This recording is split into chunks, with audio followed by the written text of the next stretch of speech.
अस्सलाम वालेकुम नाज़रीन, प्रोग्राम आपकी बात का मेज़बान मैं हूं फिदाउल्लाह चौधरी। आज के प्रोग्राम में हम बात करेंगे ज़राअत के हवाले से कि ज़राअत के क्या मसाइल हैं। फसलें लगती हैं लेकिन उनकी उस तरह से आउटपुट नहीं आती जो आनी चाहिए। इस हवाले से हमने आज अपने प्रोग्राम में मदऊ की है deputy director paste warning Zulfikar Ali Gauhari साहब। वेलकम जी कि आप हमारे प्रोग्राम में तशरीफ़ लाए। शुक्रिया जी। ज़ुल्फ़िकार साहब, ये बताइएगा कि क्या वजह है कि हमारी जो फसलें हैं उनकी आउटपुट कम होती जा रही है डे बाय डे?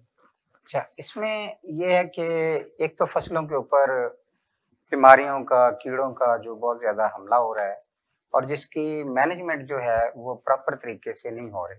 अगर होती है तो बाज़ औक़ात हमारे जो कुदरती आफ़ात हैं, जैसे इस साल आपने देखा है कि बारिशों का, फ्लड का वो बड़ा असर पड़ा है, उस वजह से हो गया। तो इसके साथ-साथ ये है कि जो कीड़े और बीमारियाँ हैं, ये हमारी फसल पे एक परमानेंट, एक मुकम्मल तौर पे उसका फिनोमेना बन गए हैं। यानी जिधर भी फसल है, कोई भी फसल है, सब्जियात हैं, क्रॉप्स हैं, उसके ऊपर कीड़ों का हमला भी होता है और सब्जियात का भी। तो इसकी यील्ड को, पैदावार को बढ़ाने में या इसकी जो कमी है उसको पूरा करने के लिए हमें इसकी मैनेजमेंट के ऊपर तवज्जो देनी चाहिए। और इससे ये बताइएगा कि अभी जिस तरह से हालिया जो बारिशें हुई है जो अगस्त के अंदर, उसके बाद टोटल जो क्रॉप थी सब डिस्टर्ब हो गई। जी, क्योंकि अब कॉटन थी, उस टाइम मेन कॉटन की क्रॉप थी, जी, वो मुकम्मल तौर पर बिल्कुल ख़त्म हो गई। उसका यानी कि उसकी यील्ड उस तरह से नहीं आ सकी जी, जो स्टार्ट में जो आगे थी, जिसको हम कहते हैं बीटी कॉटन, उसकी फिर भी लोगों को उसकी पैदावार मिल गई, लेकिन जो एक्चुअल अपने टाइम पे लगी थी उसकी नहीं मिल सकी। जी, जी, बिल्कुल। ऐसे ही एक इसमें हमने ये देखा है कि ये जो बारिशें और ये फ्लड्स हैं, ख़ास तौर पे हमारे जो डीजी खान डिवीज़न है, इसमें बहुत ज़्यादा तबाही हुई है, ख़ास तौर पे कॉटन की। बाकी कुछ इलाकों में कोई डैमेज हुई है, लेकिन इतनी ज़्यादा डैमेज नहीं हुई। अभी जो है वो हमारी जो मुहतात अंदाज़ा है, वो 3.8 मिलियन बेल जो है, वो अभी तक आ चुकी थी। अभी कुछ लोगों ने उसको स्टोर भी किया हुआ है, वो देख रहे थे कि इसका रेट बढ़ेगा, लेकिन रेट बढ़ने की बजाय जो है वो अब कम हो गया है। तो इस तरह से उसकी क्वालिटी भी मुतासर हुई है और फसल की यील्ड पे भी बहुत ज़्यादा फ़र्क पड़ा है। लेकिन आपको पता है कि कुदरती आफ़ात जो हैं या तूफ़ानी बारिशें जो हैं, ये हमारे दायरा-कार में नहीं। ये तो एक कुदरत का एक अमल है, जिसकी वज़ह से ये सारा कुछ हुआ है। अच्छा, और सिर्फ ये बताइएगा कि फसलों के ऊपर जो हमारे होती है, जो पेस्टिसाइड यूज़ की जाती है, जी, उसका जो इम्पैक्ट आता है, वो वक़्त के साथ-साथ कम होता जा रहा है। जी, जी। तो इसकी वजह ये है फिदा साहब कि अब हैज़ार्ड यूज़ हो रहा है। एक तो ये है कि ज़िम्मेदार हमारे डिपार्टमेंट के वर्कर से, हमारे ऑफ़िसर से, हमारे ऑफ़िसेज़ में जो एडवाइज़री के लिए लोग बैठे हैं, उनसे मशवरा नहीं करते। वो हैज़ार्ड स्प्रे करते हैं, जो उनको कंपनी का कोई सेल ऑफ़िसर बता देता है, वो कर लेते हैं या वो अपनी मन-मर्ज़ी से किसी दूसरे फार्मर की जो की हुई स्प्रे है, एप्लीकेशन है, उसको देख के वो कर लेते हैं। उससे नुकसान ये होता है कि कीड़े के अंदर डे बाय डे एक मज़ाहमत आ रही है, एक रेजिस्टेंस आ रही है, जिसकी वजह से कीड़े जो हैं वो कंट्रोल नहीं हो रहे। दूसरी वजह ये है कि टाइमली स्प्रे, हमारे जो ज़िम्मेदार हैं वो ये नहीं देखते थोड़ा-सा कीड़ा आया और उसके ऊपर वो स्प्रे कर दी। हालाँकि डिपार्टमेंट जो है वो इस चीज़ को हरगिज़ रिकमेंड नहीं करता। डिपार्टमेंट ये कहता है कि देखें, आपने उसकी एक पेस्ट स्काउटिंग करनी है। पेस्ट स्काउटिंग का एक तरीक़ेकार है, एक वाज़ेह तरीक़ेकार है जो डिपार्टमेंट ने जो फार्मर्स को भी बताया, अपने ऑफ़िसर्स को भी बताया जो आगे ट्रेनिंग देते हैं। उसके तहत अगर वो पेस्ट स्काउटिंग करके उस कीड़े की एक माशी हद को तयन करें कि भई अब स्प्रे की ज़रूरत है। तो जब हम उसके बगैर करेंगे तो वो मिसमैनेजमेंट होगी, हैज़ार्डनेस होगी, जिससे कीड़े और बीमारियों में मज़ामत आ रही है और डे बाय डे जो अद्वियात हैं, उनके असरात कम हो रहे हैं। अच्छा, ये बताइए कि अभी जिस तरह से अभी फसलें जो लग रही हैं, एक तो फसलें बहुत स्पीडी लगना शुरू हो गई स्पेशली अपर पंजाब में, जी, जी। कि हर 3 माह के बाद एक क्रॉप आ रही है। जी, जी। उससे ज़मीन का भी जो है पावर कम, यानी उसकी जो मुदाफ़त है या उसकी फ़ेवरेबिलिटी है, जी, कम हो रही है। जी, बिल्कुल ये आप सही फ़रमा रहे हैं। इसमें ये देखें एक सॉइल में अल्लाह ताला ने उसके अंदर एक कैपेसिटी रखी है।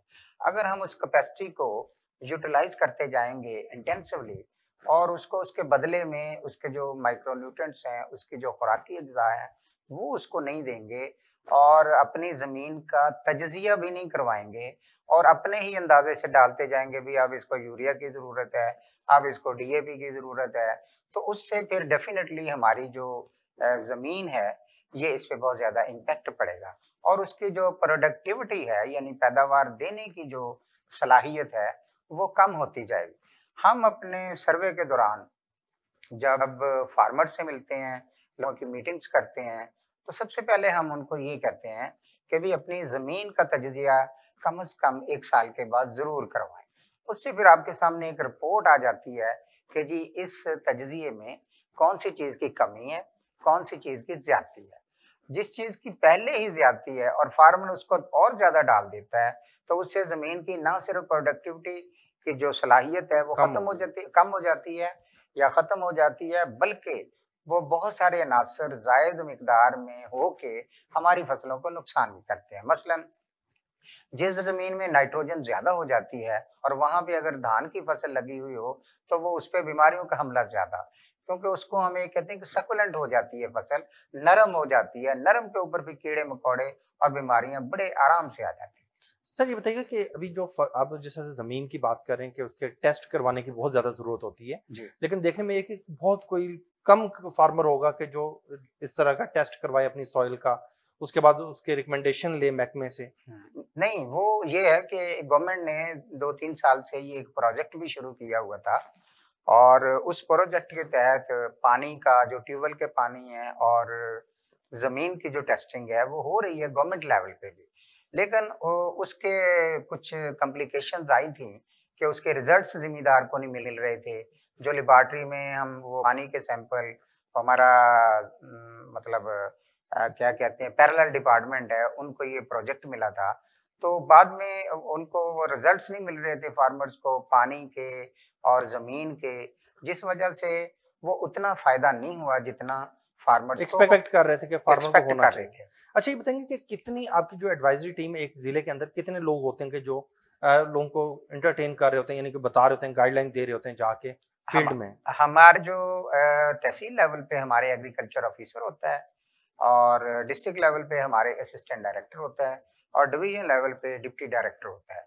अब वो हमारे जो हमारे बंदे जो है ना वो बड़े टेक्निकल होते हैं। मतलब खास तौर पे पेस्ट मारने के बंदे इंतहाई टेक्निकल होते हैं कि पैथोलॉजी और एंटोमोलॉजिस्ट होते हैं वो फार्मर्स के पास जब भी जाते हैं तो फील्ड में जाके हत्ता कि ना सिर्फ वो एडवाइजरी देते हैं बल्कि वो फार्मर्स को उस वक़्त के लिहाज से हमलावर कीड़े, नुकसानदेह कीड़े और जो हमारे दोस्त कीड़े होते हैं, उनके बारे में वो ट्रेनिंग देते हैं। इंडिविजुअली ट्रेनिंग देते हैं। फिर हमारे कुछ जो है वो फिक्स फार्म जिसको हम इंटीग्रेटेड पेस्ट मैनेजमेंट फार्म कहते हैं, वो हमारे इस तरह के फार्म होते हैं कि जिधर हम एक फार्मर को अपने साथ पाबंद कर लेते हैं कि होली-सोली उसने हमारी एडवाइज़री के ऊपर ही अमल करके वो करना है और एंड में जाके जो हमारी पैदावार होती है आईपीएम फार्म की और दूसरे आम खेत की, उसमें बहुत ज़्यादा फ़र्क होता है। 3, 4, 5 मन का फ़र्क होता है जैसे कॉटन में लगा लें, बिल्कुल। तो लिहाज़ा हमारे बंदे ना सिर्फ़ उनको एडवाइज़री देते हैं, बल्कि उनको टेक्निकली भी साउंड करते हैं ताकि ज़िम्मेदार अपने खेत में पेस्ट कोटिंग करके अंदाज़ा लगा के ईटीएल जिसको हम कहते हैं, मुआशी हद का अंदाज़ा लगा के खुद ही स्प्रे को वो तयन कर सके कि जी मैंने अब करनी है। अच्छा ये बताइए कि बहुत सी पेस्टिसाइड ऐसी आ चुकी हैं और फार्मर को नहीं पता होता क्योंकि हमारा अनएजुकेटेड फार्मर ज़्यादा है। जी। कि जो सिर्फ सुनी-सुनाई बात पे या उस तरह से करता है, वो कैसे किसी चीज़ की कर सकता है कि अगर ये क्रॉप है और उसे कितनी किस्म की पेस्टिसाइड उसने करनी है जो उसके लिए फ़ायदेमंद हो? जी, बिल्कुल। ऐसे ही है वो जैसे सबसे पहले तो फिदा साहब ये होता है कि किसी भी बीमारी या कीड़े की जब तक पहचान ना हो जाए, आइडेंटिफ़िकेशन ना हो जाए, उस वक़्त तो फार्मर को कोई भी दवाई स्प्रे करना मतलब बेसूद होगा। उसके लिए जैसे मैंने पहले भी अर्ज़ किया कि हमारे बंदे जब आइडेंटिफ़िकेशन कर देते हैं कि भई ये फलाँ कीड़ा है, ये रस चूसने वाला कीड़ा है या ये बोरर है या ये सुंडियाँ हैं, तो इसके लिए फलाँ, फलाँ, फलाँ जो है वो दवाई हमारे पास एक प्रिस्क्रिप्शन स्लिप होती है। जस्ट लाइक जैसे डॉक्टर आपको एक दवाई लिख के देता है, वो प्रिस्क्रिप्शन स्लिप के ऊपर हम अपने फार्मर्स का नाम लिखते हैं, उसकी फसल का नाम लिखते हैं, कितनी फसल हमारे ऑफिसर ने चेक की है और उसके बाद उसको हम 3-4 दवाइयाँ जो अल्टरनेट होती हैं, वो लिख देते हैं और उसके बाद वो मार्केट में जाता है और उनके मुताबिक वो दवाई खरीद के उनको स्प्रे करता है। अच्छा ये बताइए कि कितने परसेंट तकरीबन फार्मर होगा कि जो गवर्नमेंट की टेक्निकल टीम से फैसिलिटेट होता है? जी, ये बड़ा आपने इम्पोर्टेंट सवाल किया। बहुत कम तादाद है। मेरा ख़्याल है कि मैक्सिमम भी अगर हम लगाएँ, तो 10 से 15% जो है वो फार्मर हमारी टेक्निकल एडवाइजरी के मुताबिक स्प्रे करते हैं। ज़्यादातर जो हैं वो अपनी मर्जी के मुताबिक या किसी से सुनी सुनाई या मार्केट से जो कन्विंस होते हैं या कंपनियों के जो मतलब रिप्रेजेंटेटिव होते हैं, उनकी एडवाइजरी के ऊपर वो अमल करके स्प्रे कर लेते हैं। उसी वजह से हैज़ार्ड और मिसमैनेजमेंट होती है और वो हमारे जो कीड़े मकोड़े हैं या बीमारियां हैं वो प्रॉपरली मैनेज नहीं होती। अच्छा, तो अभी फार्मर के हवाले से अगर हम बात कर रहे हैं, अभी हमारे यहाँ पर देखा गया कि फार्मर इस चीज़ का भी ख्याल नहीं करता कि एक क्रॉप लगाई है, उसके बाद कौन सी क्रॉप लगानी है जिसकी यील्ड भी अच्छी आए और जो अच्छा फ़ायदा भी दे, वो अपनी मर्ज़ी करता है। वो एकदम एक क्रॉप चेंज करता है, उसके बाद बिल्कुल कोई ऐसी क्रॉप पे चल जाता है जिसको ज़्यादा ज़रूरत होती है, लेकिन वो ज़मीन उसको नहीं करती सपोर्ट। इसके लिए जो है वो हमारा एक पैरेलल डिपार्टमेंट है एग्रीकल्चर एक्सटेंशन, वो एडवांस में अपनी फार्मर ट्रेनिंग्स करता है, डेरों पे जाके फार्मर्स के वो फील्ड में जाके, और मेगा फंक्शंस होते हैं, उसमें काफ़ी डिवीज़न के बल्कि साउथ पंजाब के लोग आते हैं फार्मर्स, जिनको हम आने वाली क्रॉप की अफादियत के बारे में बताते हैं। जैसे अब देखें ज़्यादा अब आजकल जो है वो लोगों का ट्रेंड था कैनोला। अब कैनोला भी एक ऑयल सीड क्रॉप है, ठीक है, लेकिन ये है और शॉर्ट ड्यूरेशन है, पैसे भी इसके अच्छे मिल जाते हैं। लेकिन व्हीट भी हमारी जो है गंदम, ये भी हमारे लिए एक बहुत अहम फसल है। फूड सिक्योरिटी के लिहाज से अगर हम देखें तो गंदम भी अगर ज़िम्मेदार छोड़ जाएँगे तो हमारे पास तो पहले ही बहुत कमी है। तो इसलिए हम उनको कायल करते हैं, गवर्नमेंट ने इसका रेट भी तयन कर दिया हुआ है। जी, बिल्कुल। तो जिस वजह से अब फार्मर जो हैं वो कन्विंस्ड हैं, जिस वजह से वो गंदम की उनको बताया गया है कि आपने नवंबर के अंदर-अंदर इसकी बिजाई जो है वो पूरी कर लेनी है, ताकि हम मैक्सिमम इसकी तो पैदावार आप क्या हासिल समझते हैं कि इस साल जो है कि बम्पर क्रॉप होगी व्हीट की? इंशाल्लाह जी, उम्मीद यही की जाती है क्योंकि फार्मर को भी इसी लिहाज से कोच किया जा रहा है, उनको एडवाइस किया जा रहा है। कुछ जो हमारे शॉर्टेज हो गई है और फ्लड की वजह से, बारिशों की वजह से हमें पहले बड़ी उसका सामना करना पड़ा है पैदावार का। तो इंशाल्लाह बहुत उम्मीद है कि अब तो बहुत सारी अच्छी-अच्छी वैराइटीज़ आ गई हैं इसमें कि जिसकी पैदावार भी अच्छी है। तो ये मैं पिछले दिनों जो हमारे ये शफ़क़त सईद साहब हैं यूनिवर्सिटी से, उनसे बात हुई थी। तो वो भी कहते हैं हम इनके ऊपर वैराइटी पे काम हो रहा है, जिससे हम बहुत ज़्यादा इंशाल्लाह 70-80 मन तक जो है पैदावार हासिल कर सकेंगे। जी, बिल्कुल, नाज़रीन, यहाँ पर हम लेते हैं एक ब्रेक और ब्रेक के बाद इस सिलसिला वहीं जारी रखेंगे। पूछेंगे कि व्हीट के अंदर कौन-सी ऐसा सीड है कि जो ज़्यादा पैदावार दे सकता है।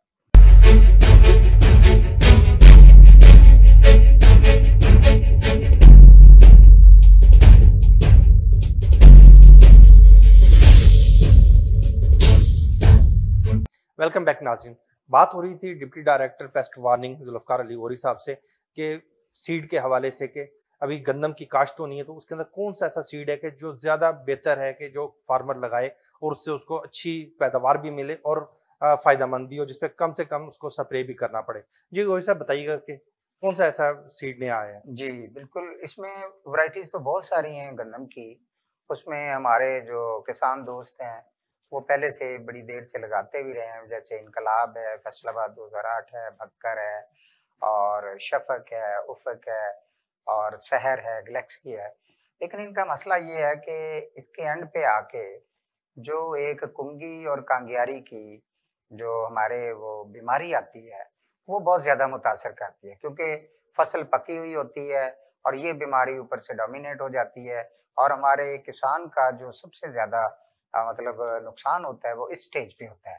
तो इसके अलावा जो एक अकबर और ज़िंकोल नाम की 2 वैराइटीज़ हैं, जिनमें जो ज़िंक की डेफिशिएंसी है वो पहले से ही मतलब उसमें मौजूद है और इसको अगर फार्मर लगाएँ और बेहतर तरीके से मैनेजमेंट करें, तो इंशाल्लाह हम बहुत ज़्यादा इससे पैदावार हासिल कर सकते हैं।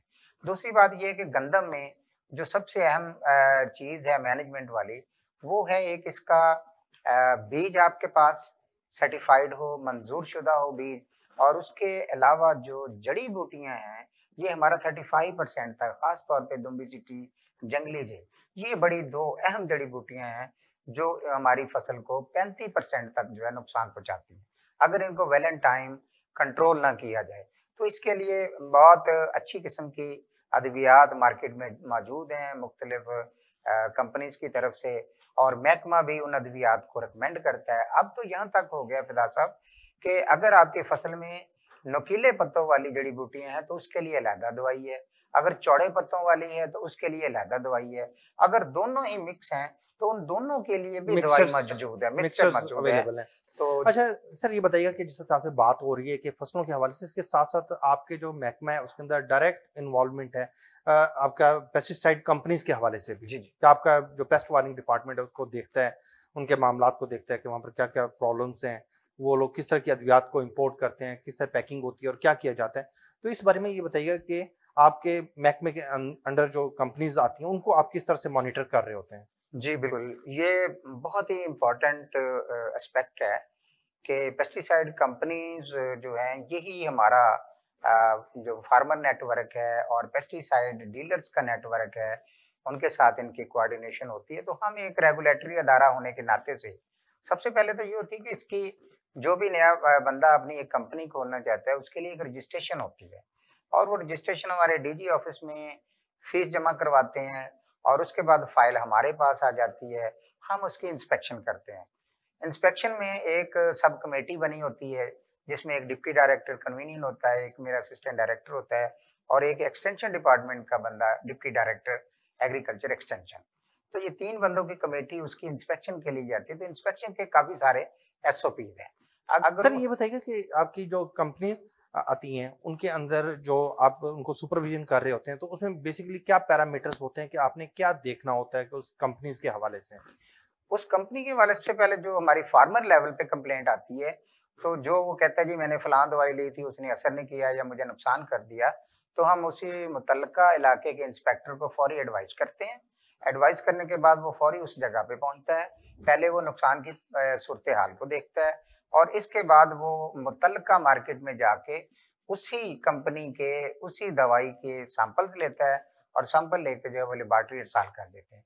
अगर तो सैंपल जो हैं वो अनफिट आते हैं तो उसके मुताबिक कानून हमारा बना हुआ है, एग्रीकल्चर पेस्टिसाइड ऑर्डिनेंस जो है, उसके तहत हमारा इंस्पेक्टर एफआईआर दर्ज करवाता है। तो अगर उसके सैंपल्स फिट आते हैं, तो फिर हमारा इंस्पेक्टर ये देखता है कि कहीं ये फार्मर की नेग्लिजेंस की वजह से तो नहीं हुआ कि अब उसने देखें पहले तो वीडेसाइड जड़ी बूटी मार दवाई स्प्रे कर ली और उसने मशीन को साफ ही नहीं किया, उसके बाद उसने पेस्टिसाइड डाल के उसी को स्प्रे कर लिया, तो उससे फिर वो साइड इफेक्ट हो जाता है और बर्निंग हो जाती है। जी बिल्कुल, क्योंकि ये भी एक देखें बहुत बड़ा मसला है। कंपनीज तो अपने लेवल पे अगर चीजें कर रही हैं, जी, जी। लेकिन अगर आगे से फार्मर उसकी एप्लीकेशन सही नहीं करता, जी। अप्लाई सही नहीं करवाता, तो उससे तो फिर जो ब्लेम जो है फिर आप कंपनीज को वो दे देते हैं फार्मर्स कि जी इनकी दवाई सही नहीं है, जबकि सैंपल्स अगर फिट आ जाते हैं तो फिर क्या फार्मर को गाइडलाइन दी जाती है इस हवाले से। अब बिल्कुल, ये हमारे जो 15 रोज़ा ट्रेनिंग होती है, हम डीलर को बाकायदा इसकी ईच एंड एवरीथिंग से फ़ैमिलियर करते हैं, उनको बताते हैं। अब देखिए डीलर जो है वो एक डायग्नोस्टिक लेबोरेटरी बन जाता है। एक एग्जैक्टली। फार्मर आता है, उसके पास पौधा लेके आता है कि जी ये मेरा हो रहा है नुकसान, डीलर ने उसको उसके मुताबिक जो है वो दवाई बतानी है। फिर डीलर को ये भी ट्रेनिंग हम देते हैं कि जी आपने मशीन जो है वीडेसाइड के लिए यानी जड़ी-बूटी मार दवाइयों के लिए कौन-सी लगानी है और नोज़ल कौन-सी लगानी है और पेस्टिसाइड के लिए नोज़ल कौन-सी लगानी है, स्प्रे किस वक़्त करनी है, डोज़ कितनी डालनी है, ये सारी चीज़ें बताई जाती हैं। और फार्मर गैदरिंग में भी और फार्मर मीटिंग में भी हम उनको ये सारी चीज़ें बताते हैं, ताकि वो अपने लेवल पे या अपने पार्ट पे कोई गलती ना करें। तो फिर भी अगर कोई मसला आता है तो फिर हम कंपनी के वेयरहाउस को भी चेक करते हैं, उसके बाकी पैरामीटर्स को भी चेक करते हैं, उसने इम्पोर्ट कहाँ से की है। बाज़ अद्वियात पे लिखा होता है कि जी मैंने ये फलाँ इम्पोर्टर से दवाई ली है, तो हम उसको उसके ऊपर कानून के मुताबिक वो एड्रेस लिखने का पाबंद है, फ़ोन नंबर लिखने का पाबंद है। हम उसके साथ टाई अप करके पूछते हैं जी फलाँ ग्रुप को आपने ये दवाई दी थी? वो हमें लिख के देता है कि जी इस ग्रुप को मैंने कभी दवाई नहीं दी। तो फिर हम उस कंपनी के खिलाफ वो हमारा एक सेक्शन है 23 ए कि गैर कानूनी तौर पे इसने रजिस्ट्रेशन का इस्तेमाल किया है, बहुत हीनियस ऑफेंस है। तो सारा माल उठा के हम थाने देते हैं और उसके ऊपर एफआईआर देते हैं। जी, जी, बिल्कुल। ये बताइएगा कि जो कंपनीज़ को जो कि देखा जाता है, कंपनीज़ को जब लाइसेंस जारी किया जाता है, तो उस वक़्त उनको भी कोई गाइडलाइन दी जाती है, उनको भी कोई अवेयरनेस प्रोग्राम उनके लिए भी चलाया जाता है? हाँ, ये वो है कि कंपनी के जो डिस्ट्रीब्यूटर्स हैं, ये हमने रिसेंटली अपने डीजी साहब को राना फकीर अहमद साहब हैं, तो डीजी साहब को इसे रिक्वेस्ट की है और तजवीज़ दी है कि ये डिस्ट्रीब्यूटर जो हैं, इनकी अपनी ट्रेनिंग नहीं होती। ये सिर्फ़ वो फ़ाइल को देख के या इन्होंने कोई बंदे रखे होते हैं, कोई टेक्निकल, कोई एमबीए टाइप, वो सारी फ़ाइल पूछ-पूछ के वो कंप्लीट कर लेते हैं। लेकिन बाकी टेक्निकैलिटीज़ का या रूल्स एंड रेगुलेशन का वो इनको पता नहीं होता। क्योंकि इसके लिए भी है कि सीईओ के लिए कोई तालीम या कोई ऐसी स्पेसिफिक नहीं की गई कि जिसने कंपनी का सीईओ बनना है कि वो एमए पास हो या एग्रेरियन हो। या एग्रेरियन हो। लेकिन उसको ये ज़रूर कहा गया है एसओपी के तहत उसने 5 एग्रीकल्चर ग्रेजुएट ज़रूर रखने हैं। अब यही एक गैप है, मैं समझता हूँ ये आपका बड़ा इम्पोर्टेंट सवाल है। ये गैप है कि अगर हम डिस्ट्रीब्यूटर्स को भी एक मैकेनाइज़्ड तरीके से ट्रेनिंग दें, उनको सारे रूल्स पढ़ाएँ, रूल्स एंड रेगुलेशन बताएँ, तो मेरा ख्याल है वो अपने एंड पे भी स्ट्रॉन्ग होंगे और बाकी भी जो स्ट्रीमलाइन है, ये सारा बिज़नेस हो सकता है। क्योंकि सर इसमें ये भी देखने में आता है कि जो कंपनीज हैं, कंपनीज से आगे एग्रेरियंस रखे होते हैं, लेकिन उनका नेटवर्क इतना बड़ा होता है कि वो इतने एग्रेरियन भी अफोर्ड नहीं करते, क्योंकि इसमें भी वो डिफरेंस है कि कुछ बड़ी कंपनीज हैं, कुछ छोटे ग्रुप्स हैं, कुछ बिल्कुल जो है कि 1-2% बेस काम कर रहे होते हैं अपनी टेरिटरीज में, एरियाज में। तो उनको किस तरह से आप कहते हैं कि कानून उनको क्या कहता है? जी बिल्कुल, हमारे कानून में दाद साहब सिर्फ 5 एग्रीकल्चर ग्रेजुएट्स की उनको लिए ज़रूरी है, मैंडेटरी है कि उन्होंने एटलीस्ट 5 रखने हैं। जिसके 5 से भी कम होते हैं, उनको अपने तरीके से साल में 2 दफ़ा रैंडमली चेक करते हैं। हम लिस्ट ले लेते हैं, टेलीफोनिकली चेक करते हैं, फिज़िकली चेक करते हैं, उनके ऑफिसेज़ में जाके उनका सैलरी रिकॉर्ड देखते हैं। उन बंदों को फ़र्ज़ करें एक बंदा कहता है जी मेरा एक सेल ऑफिसर व्याड़ी काम कर रहा है, तो वहाँ मेरा असिस्टेंट डायरेक्टर बैठा है। मैं उसको कहूँगा जी मार्केट से मुझे ये इन्फॉर्मेशन लेके दो, क्या फलाँ कंपनी का बंदा है। उसमें ये बड़ी एक एम्बिग्यूटी आ जाती है कि कुछ लोग at the time of inspection 5 बंदे तो पूरे कर लेते हैं, लेकिन वो तीसरे दिन वो बंदे नहीं होते। सारा जो है वो एक फैक्टिशियस सा वो बना के लेटर-शेटर जो उन्होंने वो हमें तो वो उस वक़्त पूरे करा देते हैं कि जी ये देखें। अब इसीलिए गवर्नमेंट ने एक सैलरी रिकॉर्ड का कि जी आपकी जो 1.5 साल से या 2 साल से या 3 साल से कंपनी चल रही है, उसका आप मुलाज़िमों का सैलरी रिकॉर्ड दें थ्रू बैंक। वाउचर के ऊपर नहीं, वाउचर के ऊपर तो वो खुद मैनिपुलेट कर सकते हैं। बिल्कुल सही। तो ये सिलसिला जो है वो अब सेक्रेटरी साहब जो हैं, उन्होंने बड़े अच्छे तरीके से इसको टेक अप किया हुआ है और हमारे पास भी बहुत सारी फाइलें वापस भी आ गई हैं सिर्फ इसी एसओपी के भी एक गवर्नमेंट ने एसओपी दिया है कि आपने तनख्वाह जो है वो थ्रू बैंक देनी है। तो वो जिसकी थ्रू बैंक नहीं है, वो फाइलें हमने रोकी हुई हैं और नॉट रिकमेंड करके भेज रहे हैं। लेकिन इसमें और सब एक चीज है कि देखें हमारा जो मैकेनिज्म है, जो सोशल यानी हम देखते हैं कि हर जगह पे इतना टेक्निकली कंपनीज के लिए भी मुश्किल नहीं है कि इसको मैनेज करना। देखिए क्योंकि फील्ड वाइज देखें और क्योंकि हम डॉक्यूमेंटेशन में देखते हैं और एक्चुअल ग्राउंड पे देखते हैं तो काफी फर्क होता है चीजों में। अच्छा, इसमें फिदाद साहब ये है कि देखें गवर्नमेंट ने इतनी सहूलत दी हुई है कि जिसके पास 15 लाख रुपया है, 15 लाख रुपया है, वो अपनी कंपनी स्टार्ट कर सकता है। 15 लाख भी अब किया है, पहले 10 लाख था। बिल्कुल सही। मतलब गवर्नमेंट का माइंड ये है कि अगर 2 दोस्त भी 5-5 लाख बना के तो वो कंपनी मतलब ये मिनिमम कैपिटल है। कैपिटल। अच्छा, अब आगे आ गया जी आपने गाड़ियां लेनी है, 5 गाड़ी हैं, 5 ग्रेजुएट है, तो वो बैंक से लीज भी करवा लेते हैं या बाज़ औक़ात कोई किसी दूसरे ओनर से वो रेंट पे भी ले लेते हैं। मतलब मुश्किल नहीं है, मुश्किल है इसको मेंटेन करना। मतलब कुछ लोग जो हैं वो हमने देखा है कि वो बहुत छोटी कंपनी है लेकिन वो अपने आप को प्रॉपर्ली मेंटेन कर रहे हैं। अब बड़े ग्रुप तो जो है वो उनके पास आपने जैसे पहले फरमाया कि 5 से तो 50 प्लस एग्री ग्रेजुएट हैं, वो तो मैनेज कर लेते हैं। तो इसीलिए गवर्नमेंट ने कहा है कि ये सिर्फ 2, 4, 10% लोगों के लिए नहीं है, जो भी आना चाहे। अब इसका बेसिक फलसफा फिदा साहब ये है कि देखिए अगर इस बंदे को एग्रेरियन को कोई नौकरी नहीं मिल सकी, वो बेचारा कोई काम नहीं कर सका, तो वो कम से कम किसी पेस्टिसाइड फर्म में एज ए सेल ऑफिसर वो भर्ती तो हो सकता है ना, प्राइवेट है। तो असल फलसफा है कि हर कंपनी जिसने ये पेस्टिसाइड का काम करना है कम से कम एंटरटेन करें, 5 एग्री ग्रेजुएट्स को एंटरटेन करें। जी बिल्कुल। अच्छा ये बताइए सर कि अभी देखें बहुत से ऐसे ग्रुप्स भी हैं जिनके 1-1 हजार सेल अफसर हैं। जी जी, बड़े-बड़े ग्रुप्स हैं, उनकी कई कंपनीज हैं। जी जी, लेकिन अगर वो इतने एग्रेरियंस को वो नहीं करते हायर, तो उस पे क्या? चूंकि फिदा साहब कानून ने मिनिमम जो रखी जरा की नहीं रखी, ठीक, मिनिमम रखी हो कि 5 ग्रेजुएट होने एग्री ग्रेजुएट। तो अगर वो 5 को कर लेता तो इसका मतलब गवर्नमेंट की जो है वो फुलफिल कर रहे कंडीशंस को। तो अगर वो ज्यादा रख लेता उससे हमें कोई नहीं है, वो अच्छा है कि ज्यादा से ज्यादा जो ग्रेजुएट्स हैं उनको मौका मिलता है अपनी कैपेबिलिटीज को उजागर करने का, मार्केटिंग करने का और जॉब का, बिजनेस को डेवलप करने का। अच्छा सर, आपने हालिया दिनों में जो है कि देखने में है कि आपने काफी जो है कि एफआईआर्स भी दी लोगों पे टेक्निकल बेसिस पे जी जी जी थी, तो उसकी क्या रीजन थी? आप क्या समझते हैं कि जो कहीं मिस्टेक या कहीं पे कोई एंड डॉक्यूमेंट्स चीजें नहीं हो पाई, उन पर भी एफआईआर?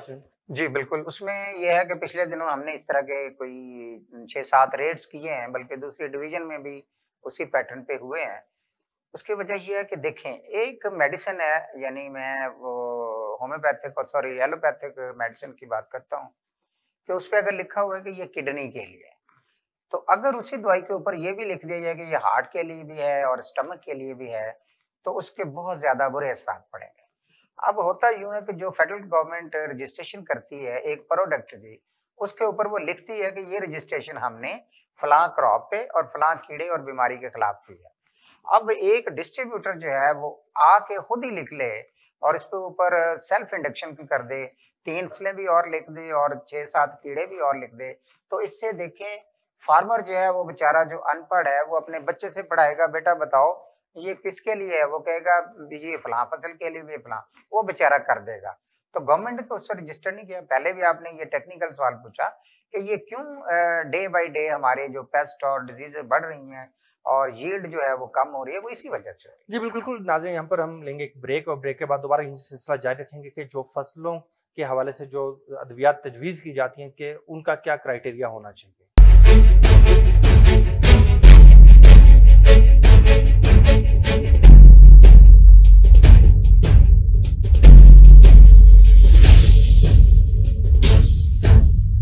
वेलकम बैक नाज़रीन। बात हो रही थी अद्वियात के हवाले से कि जो स्प्रे किया जाता है कि उन क्या एक ही स्प्रे जो मुख्तलिफ फसलों पे किया जाए तो उसके क्या नतीजे आएंगे। जी वैसे बताइएगा, आप बता रहे थे कि फसलों के ऊपर एक फसल पे रिकमेंड है, लेकिन वो एक से ज्यादा फसल पे जब किया जाएगा तो उसकी क्या आउटपुट आएगी? उसकी इम्पैक्ट ये होंगे कि कीड़े के अंदर, जैसे मैंने पहले भी अर्ज किया कि कीड़े के अंदर एक कुव्वते मदाफत जो होती है वो उसकी बढ़ जाएगी, यानी रेजिस्टेंस आ जाएगी। तो फिर एक स्टेज ऐसी आ जाएगी कि उसको अगर आप डबल डोज पे भी उस कीड़े के खिलाफ करेंगे तो वो कीड़ा मरेगा ही नहीं। यही हमारे आजकल एक बड़ा खतरनाक मसला बना हुआ है व्हाइट फ्लाई का, जो कॉटन के ऊपर है, और मैं समझता हूँ कि ये नतीजा उसी चीज का है। दूसरी बात ये होती है कि जब भी हम इस तरह से कोई स्प्रे करते हैं तो अल्लाह ताला ने हमारे लिए जो दोस्त कीड़े और किसान दोस्त कीड़े फसल में नेचुरली तौर पे मौजूद होते हैं, तो वो भी मर जाते हैं। अब हमने देखा है कॉटन में कि एक नया कीड़ा जो है हमारी टीम ने वो डिस्कवर किया है डेल्फेस्टिस के नाम से। आप यकीन करें कि वो व्हाइट फ्लाई यानी सफेद मक्खी के वो जो बच्चे हैं, जो अडल्ट हैं, उनको वोरेशियस फीडर है वो खाता है।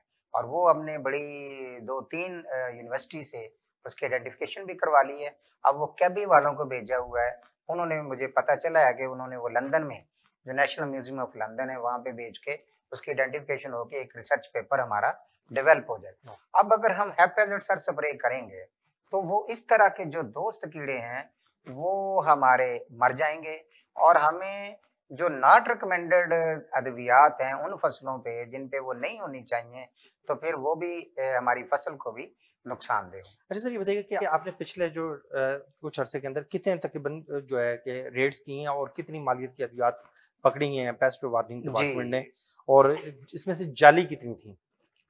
इसमें जो मैंने 1 अगस्त जो है वो 2022 को यहाँ पे ज्वाइन किया था, तो इस अरसे में 2,53,00,000 की अद्वियात जो हैं वो हमने कब्जे में लिए हैं। और इसमें जाली तो नहीं हम कह सकते उनको कि जिन पे ये लेबल की वायलेशन थी, एक्स्ट्रा इन्फॉर्मेशन लिखी हुई थी, लेकिन हाँ इनमें तकरीबन राउंड अबाउट 70 लाख के करीब जो थी वो अद्वियात एक्सपायर्ड थी। तो एक्सपायर्ड अद्वियात जो हैं वो तो हम इजाजत भी नहीं देते, और फार्मर्स को भी हम गाहे बगाहे एडवाइस करते हैं कि जब भी आपने स्प्रे के लिए दवाई लेनी है तो उसकी ये एक्सपायरी डेट को आप जरूर चेक करें और उसके डोज को जरूर चेक करें और फसल को जरूर चेक करें। आप देखें सेब की दवाई जो है वो अगर कुंगी के लिए रस्ट के ऊपर करवाई जाएगी तो वो क्या असरात देगी। सेब के ऊपर बीमारी के लिए वो रजिस्टर्ड है, लेकिन वो जबानी कलामी जो रिकमेंडेशन देती हैं कंपनीज, वो देती हैं गंदम के ऊपर कुंगी के लिए, रस्ट के लिए। अच्छा, वो सब एक चीज कंपनीज की तरफ से भी आता है सुनने में, देखने में, वो कहते हैं कि जाली और मिस डॉक्यूमेंट्स का कोई डिफरेंस होना चाहिए। कि अगर एक चीज है कि गलत है, जो बिल्कुल एक्सपायर है, 2 नंबर है, यानी कि उसके वो एग्जैक्ट अपने पैरामीटर्स पे पूरी नहीं है उसमें, और जो है कि वो क्या कहते हैं कि मिस डॉक्यूमेंट्स, यानी कि जैसे हम पहले भी बात कर रहे थे कि एक फसल पे लिखा गया तो दूसरी पे है, तो इसका क्या कोई डिफरेंस है? जी जो क्योंकि बिल्कुल जो है। कहा जाता है, जब भी दवाई पकड़ी जाती है, यही कहा जाता है कि जाली जी जाली बिल्कुल। दवाई का एक नाम इस्तेमाल किया जाता है कि जी के 2 नंबर दवाई बेची जी जा रही है। बिल्कुल, आप ये सही कह रहे हैं। ये हमारे क्राइटेरिया में तो ये ऐसा नहीं है जी, कि जो लेबल की वायलेशन है या कोई रजिस्ट्रेशन की वायलेशन है या कोई इंपोर्टर की वायलेशन है, उसके ऊपर हमारी जो दफात लागू होती हैं वो बहुत लाइट हैं, वो और दफात हैं। जो हमारी जाली यानी कि 2 नंबर अडल्टरेटेड या मिलावटशुदा पे जी, जी, होती है, बिल्कुल। तो वो उसके ऊपर हम वो दफात के तहत एफआईआर दर्ज करते हैं। इसलिए जो टेक्निकल और एजुकेटेड बंदा है ना जी, वो तो इस चीज़ को एफआईआर को देख के ही समझ आता है कि भई ये इसकी अडल्टरेटेड की या गैर मियारी दवाई की दफ़ा नहीं लगी हुई, लिहाज़ा ये इस वजह से 2 नंबर नहीं है। तो जो हम लेबल की लिखते हैं, हम उसके ऊपर अपनी एफआईआर के ऊपर भी लिखते हैं कि ये फलाँ रूल्स की वायलेशन की वजह से हम इसके ऊपर ये 21 की एफआईआर दे रहे हैं। उनके के लोगों का कहना है कि जब दवाई ऐसे उठाई जाती है या पकड़ी जाती है, तो उसके बाद वो जब स्पुर्दारी तक के मराहिल में जाता है कंपनी ओनर, तो हो सकता है बहुत सी उनकी दवाई ज़ाया हो चुकी होती है। और उनका कहना है कि जी कि इसको कोई इसका कोई क्राइटेरिया या कोई मैकेनिज्म ऐसा होना चाहिए कि वहीं पे उनके स्टोर में सील कर दिया जाए, या कोई ऐसा सिस्टम हो जी। कि जहाँ से, ताकि वो कहते हैं कि हमारी दवाई खराब ना हो, अगर दवाई सही है, अगर 2 नंबर दवाई है तो उसको तो बिल्कुल राइट है कि उसको अपनी कस्टडी में लिया जाए उस तरह से। जी, बिल्कुल, ये बात बहुत हद तक ठीक है। मसलन ये है कि अगर थाने में दवाई पड़ी है और खुलेआम पड़ी है, जी, बिल्कुल। बारिश हो गई है, तो उससे खराब हो सकती है। जी, क्योंकि लेकिन थाना तो हमारा ज़िम्मेदार नहीं है उस चीज़ की केयर करने का। ऐसे ही। और दूसरी बात ये है कि इसमें फिदा साहब हमें एज़ ए पेस्टिसाइड इंस्पेक्टर मेरी जो टीमें हैं और डिपार्टमेंट को एज़ ए डिपार्टमेंट कोई इतराज़ नहीं है। लेकिन इसमें पुलिस का बहुत रोल है क्योंकि हमने एक फ़र्द बना के ताकि जिस बंदे ने कल को अपनी सुपुर्दारी लेनी है, उसको पूरी-पूरी दवाई मिले। जितनी हम उसकी उठा के जा रहे हैं, उसकी पूरी तफ़सील दर्ज होती है। अच्छा, अब हमें कोई उसमें नहीं होता, हम कहते हैं पुलिस वाले को, भई अगर आप आके यहाँ पे हमसे टेक ओवर कर लें, हमारी फ़र्द के ऊपर सीविंग कर दें, अपना यहाँ पे ताला लगा दें, सील लगा दें, व्हाट्सएवर जो भी करना है। वो फिर अपना जवाब ये पेश करते हैं क्योंकि दवाई तो जी हमारी कस्टडी में है ही नहीं, दवाई तो इनकी कस्टडी में है। फिर बाद लोग फिदा साहब ये भी करते हैं ना कि अगर उनके स्टोर में ही पुलिस कर भी दे, तो वो जनाब अगले दिन ही चले जाते हैं, जी हमारे तो रात चोरी हो गई। हालाँकि चोरी नहीं हुई होती, बिल्कुल वो सही। खुद ही दवाई वहाँ पे वो गवर्नमेंट की जो कस्टडी में नहीं होती, इसलिए सेफ नहीं होती। सेफ नहीं अब होती। जो हमें तफ्तीशी या जो हमें मुहर्रिर सर 1.5-2 करोड़ की दवाई के ऊपर रिसीविंग देगा, बिल्कुल, तो वो तो कभी रिस्क नहीं लेगा। नहीं लगेगा। तो इसके लिए पिछले दिनों एक डीसी साहब और आई थिंक डीपीओ साहब के दरमियान कोई सीपीओ साहब के दरमियान कोई बातचीत हुई है। मुझे पता चला था कि वो कहते हैं कोई इतने बड़े-बड़े स्टोर लेके ना उनको डिक्लेयर कर दिया जाए वो कि थाने का हिस्सा बना दिया जाए और वहीं पे पुलिस आके अपनी वो जो दवाई ना वहाँ पे रख दी जाए। अब ये तजवीज़ ज़ेरे गौर है। तो इसमें में हमें as A department, as a inspector 1% भी एतराज़ नहीं। बिल्कुल सही। अच्छा, जो पेस्टिसाइड जो आप सैंपलिंग करते हैं, उसको चेक करने का तरीकाकार क्या है? अच्छा, पेस्टिसाइड सैंपलिंग में हम तो एक तो जो लेबल के ऊपर इन्फॉर्मेशंस होती हैं, उस बेसिस के ऊपर बहुत सारी चीज़ों को हम चेक करते हैं। मसलन एक इम्पोर्टर ने दवाई दी नहीं है, तो हम उससे कन्फर्म करते हैं और उसके ऊपर उसने डेट ऑफ मैन्युफैक्चरिंग जो है वो पिछले साल की डाली हुई है या वो इम्पोर्टर एग्ज़िस्ट ही नहीं कर रहा। बाज़ औक़ात होता है सर कि वो इम्पोर्टर एग्ज़िस्ट ही नहीं कर रहा होता और उसके ऊपर वो इन्फॉर्मेशन दर्ज होती है। बाज़ औक़ात वो डिस्ट्रीब्यूटर भी एग्ज़िस्ट नहीं कर रहा होता, जो डिस्ट्रीब्यूटर का एड्रेस लिखा होता है। बिल्कुल सही। बाज़ का वो जो परसेंटेज दवाई के ऊपर लिखी होती है, वो गलत लिखी हो, तो फिर हम उससे जज करते हैं कि ये किसी नॉन टेक्निकल बंदे ने काम किया है। फिर हम जो ही उसकी सैंपलिंग लेते हैं और एफआईआर देते हैं, और वो अदर वायलेशन पे, तो सैंपल जब आते हैं तो अनफिट आते हैं, तो फिर हम एक सप्लीमेंट्री स्टेटमेंट उसके अंदर लेकिन वो जब सैंपल अनफिट आ गए, इट्स मीन्स कि वो तो दवाई तो फिर 2 नंबर है। 2 उसमें नंबर तो कोई दूसरी राय नहीं है। ऐसे ही है। लेकिन जो हम पहले भी हमने अभी एक क्वेश्चन में आप बात कर रहे थे कि अगर सैंपल फिट आ जाता है, जी, जी। तो उसकी वायलेशन वो जो है उसका जो दफ़ात है वो चेंज हो जाएँगी? नहीं, पहले हम सैंपल अनफिट की दफ़ात के तहत एफआईआर करवाते ही नहीं है। ठीक। पहले तो हम उन दफ़ात के ऊपर एफआईआर का जो एग्ज़िस्ट कर रही होती हैं।